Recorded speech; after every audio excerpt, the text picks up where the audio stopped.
Hello everyone, it's Ben from Senior Computer Services International.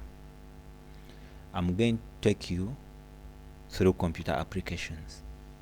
So this computer applications course is designed to provide learners with a foundation of fundamental knowledge and practical skills needed to use computers effectively in personal, academic, and professional life. In today's digital world, computer literacy is no longer an option. It's essential for communication, problem solving, business operations, education, and everyday tasks. This course introduces students to the basics of computer systems, operating systems, and software applications. Learners will explore a wide range of commonly used applications, including word processing, spreadsheets, presentation applications, database, internet and email usage, as well as file management tools. I want you to know that by the end of this course, you will be able to understand structure and functions of a computer system, work confidently with productivity software such as Microsoft Office, that is Word, Excel, PowerPoint, and Access, or their open source equivalents. Use the internet safely and effectively for research, communication, and collaboration. Apply computer applications in real life situations such as report writing, data analysis, presentations, and digital communications. I want you to gain skills or digital skills that enhance employability and academic success.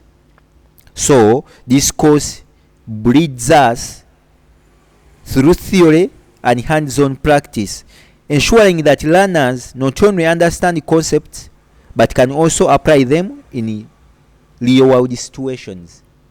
So let's begin with introduction to computers. So let me tell you that from computing on fingers or counting on fingers to processing billions of calculations per second, the journey of computing has transformed how we work, how we learn, and how we live.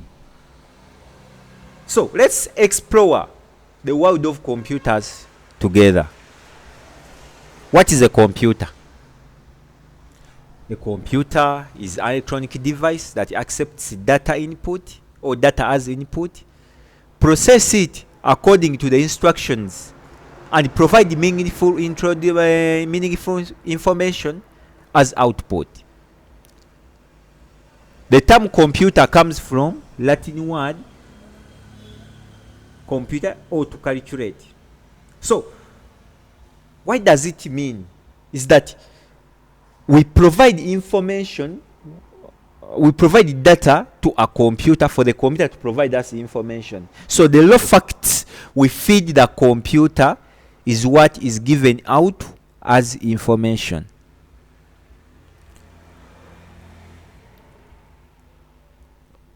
And that is done according to the instruction you as the user you give to that computer. Let's talk about data and information. Data are raw facts and figures that have no meaning on their own. Example, we have numbers, letters, symbols without context. Think 25, 12, 20, 24.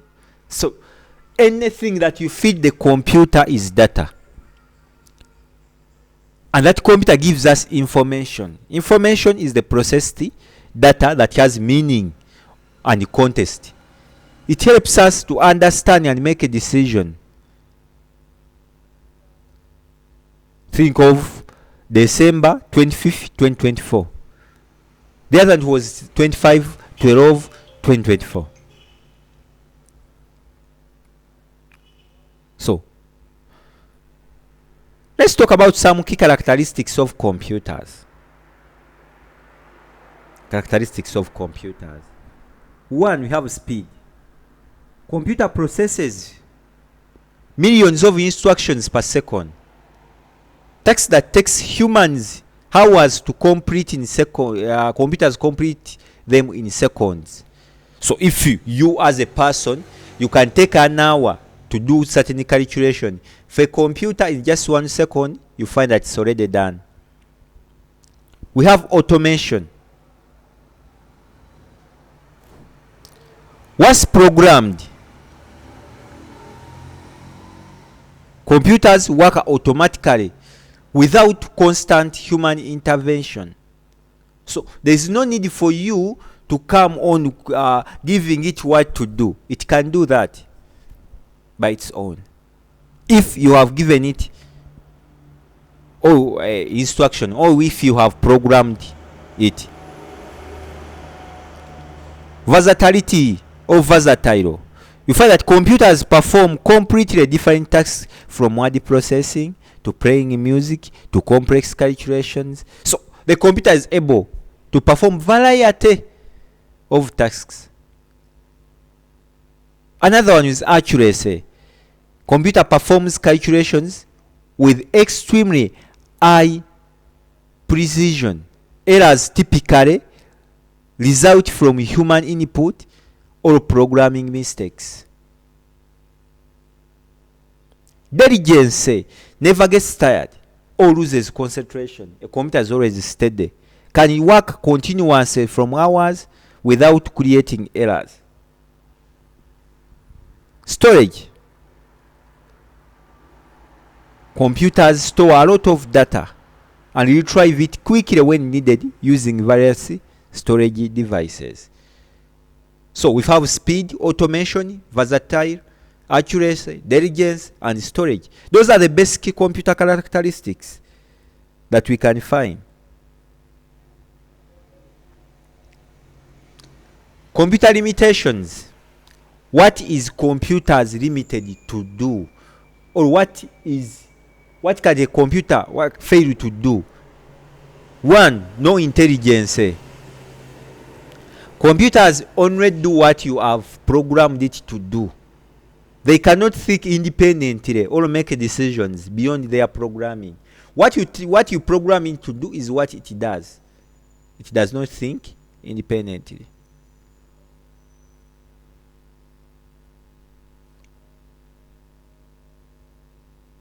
You understand? No emotions. Computer lack feelings and emotions. Their responses are considered or based purely on programmed instruction, not intention or empathy. Understanding this limitation helps us to appreciate both that computers can and cannot do in our daily lives.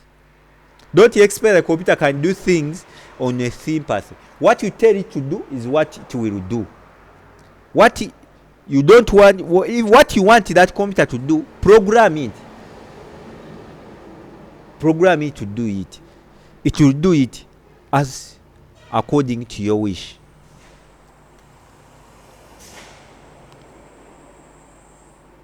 Let's talk about storage measurements. The basic computer unit or the smallest unit in computer storage is a byte.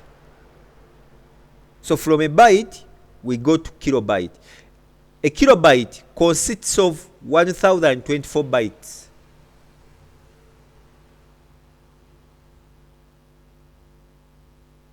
So, before a kilobyte, you find that we have a byte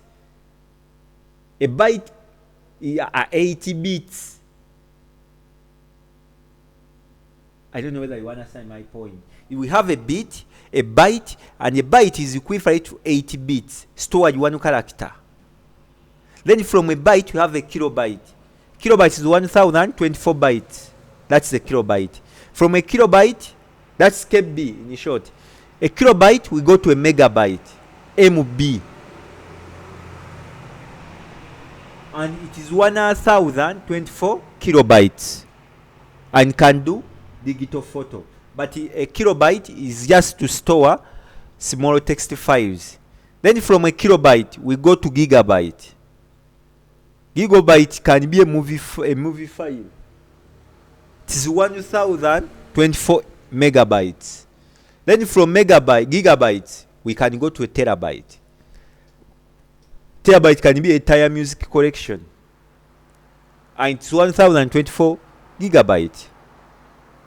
We find that each unit is approximately 1000 times larger than the previous one, helping us to measure everything from simple text to massive databases.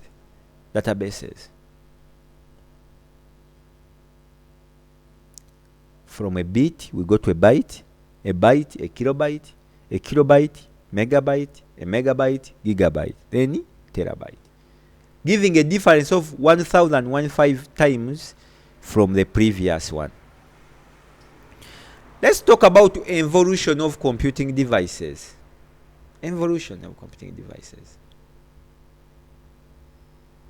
How fast calculating device developed by Egyptians and Chinese using beads and orthologs for counting, and it was known as abacus. Abacus, you find that it's a fast computing device that performed good calculations. Then from abacus, we had to go to Napier's bonds, which was created by John Napier. And it was a mechanical device for multiplying using numbered loads. Basically, it was for calculating.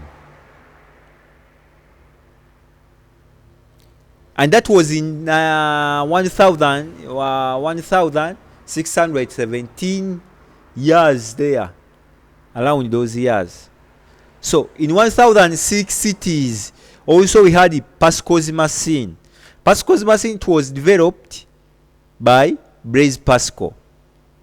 It was also a mechanical calculator using wheels and gears for addition and subtraction. So we find that the first one, abacus, basically it was addition. When we go to Napier bond, we find that we find the multiplication. When you go to Pascal's machine, then we had subtraction and addition. Then in 1823 1823, around those years, we got what called Babbage's engine, developed by Charles Babbage.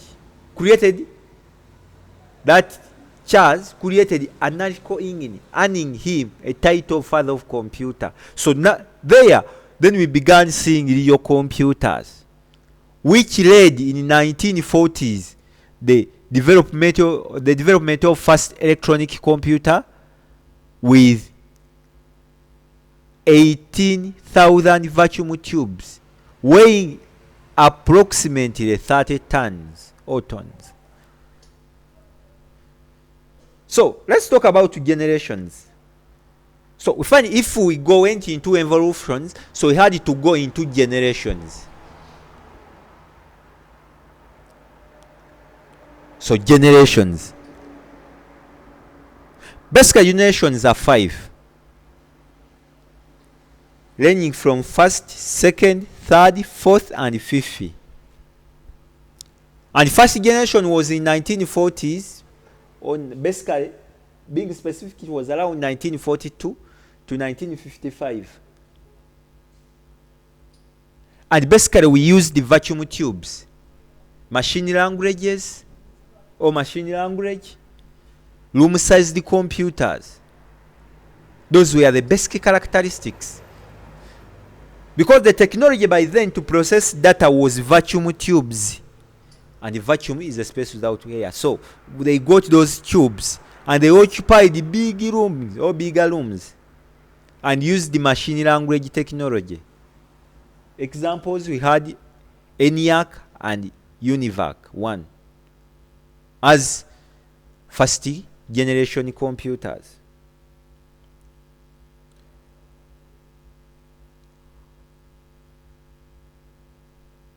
So from first generation, we had to go into the second generation, whereby transistors had to replace vacuum tubes.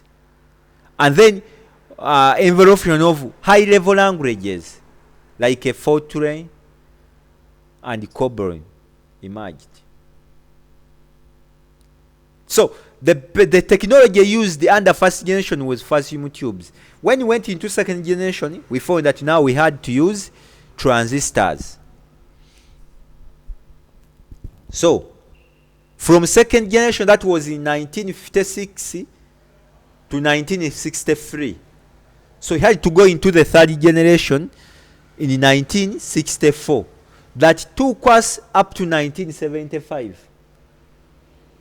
Where developers brought in integrated circuits, which made the computers smaller, faster, and more reliable.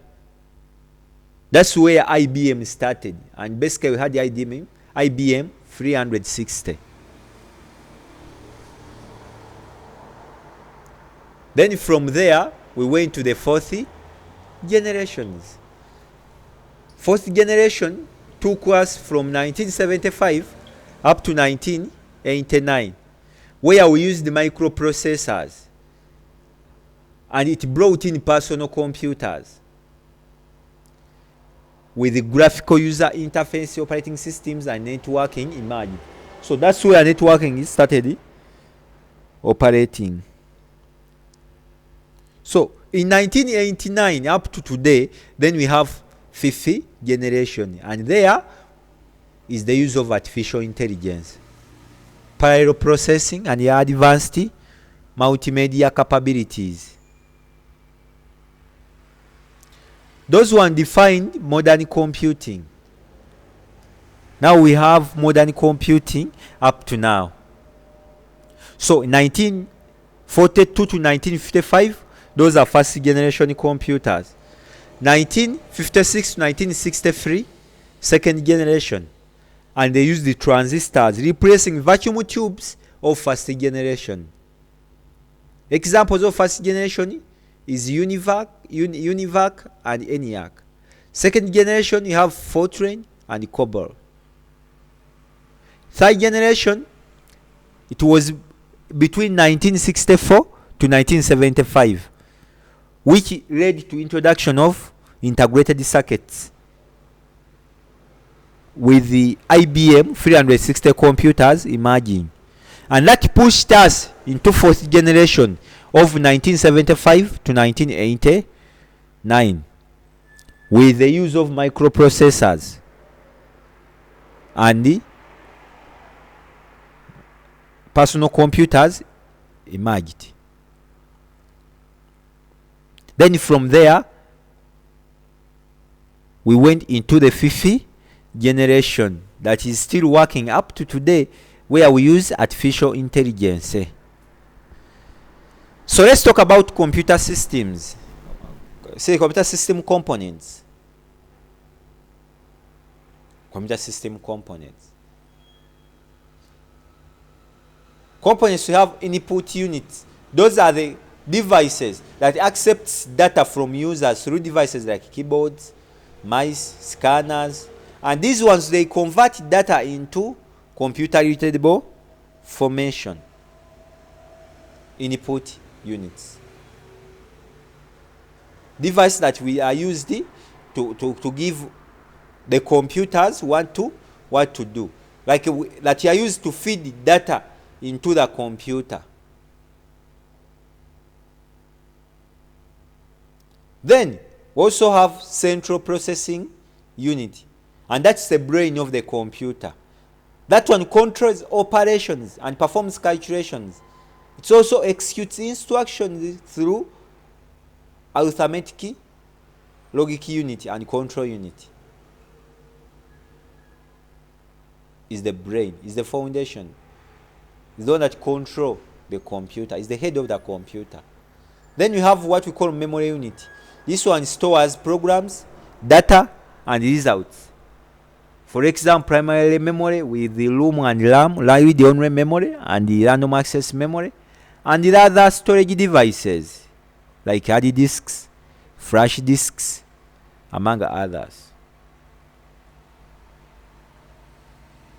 Then after memory, we go to output devices. And this one, they are the one that provide the processed information or process information to the users. through monitors, printers, speakers, and any other output devices you can mention.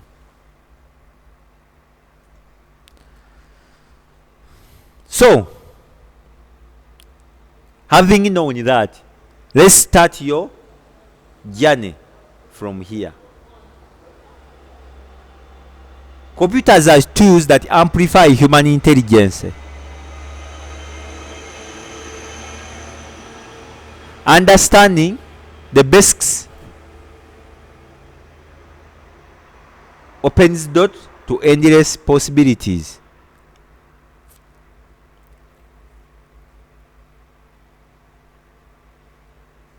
Practice daily. So, the best way to learn computing is through hands-on experience. Start with simple tasks and gradually build complexity. Begin with which you can, and then after you can add on. First I said keep learning. Then third, shape the future. Today's students are today's tomorrow investors. Your understanding of computers will help create the technologies of the future. Remember that every expert was once a beginner. Your journey into the world of computing starts with understanding the fundamental.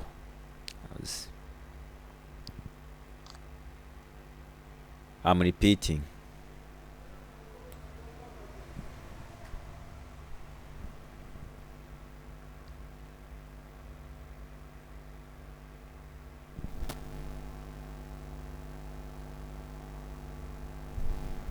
I'm saying your computing journey starts here. Keep learning. Where I'm saying that computers are tools that amplify human intelligences. Understanding these basics or their basics opens doors to endless possibilities. So you have to keep learning. Practice daily. The best way to learn computing is through hands-on experience. Start with simple tasks and gradually build the complexity. Shape the future. Just know that today's students are tomorrow's innovators. Your understanding of computers will help create technologies of future. Remember, every expert was once a beginner. Your journey into the world of computing starts with understanding these fundamentals.